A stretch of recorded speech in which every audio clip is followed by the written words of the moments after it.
Assalomu alaykum obunachilarga hammaga. Tak, men shu maktabda o'zim o'qiganman, 10 yil tamom bitirib, keyin universitetga kirganman, Samguga.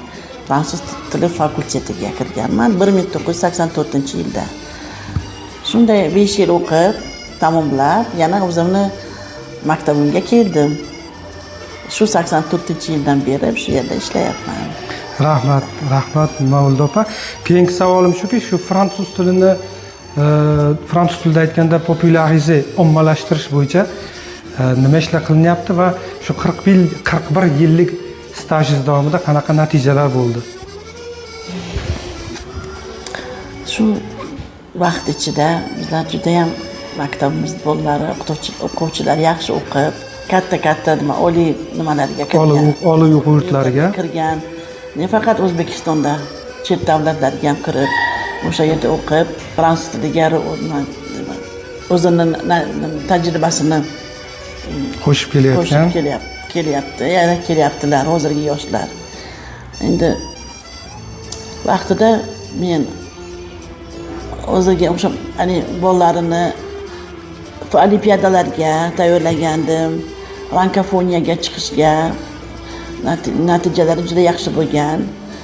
Endi hozir hamma fransuz tili juda ham rivojlanyapti, boshqa metodikasi yangilashyapti. Nima uchun fransuz tilini o'rganish kerak?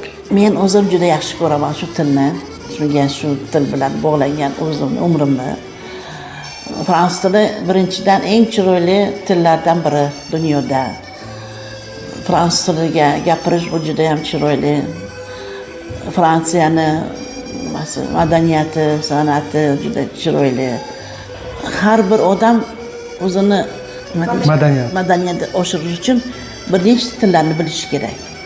Endi eng chiroyli tili bu fransuz tili, men o'ylaymanki. Bu achinarliki, hozir ham ko'plar ingliz tiliga o'tib ketyapti, lekin men juda ham xafa bo'laman. Agar bolalar nima qilsa, men ingliz tiliga boraman, bu yoqqa fransuz tili nima emas deb aytsaga juda xafa bo'laman.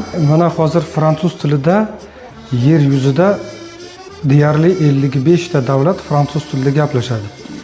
Ya'ni fransuz tilini bilgan odamga shu 55 davlatning eshiklari ochiq. Xohlasin borib ishlasin, xohlasin o'qisin.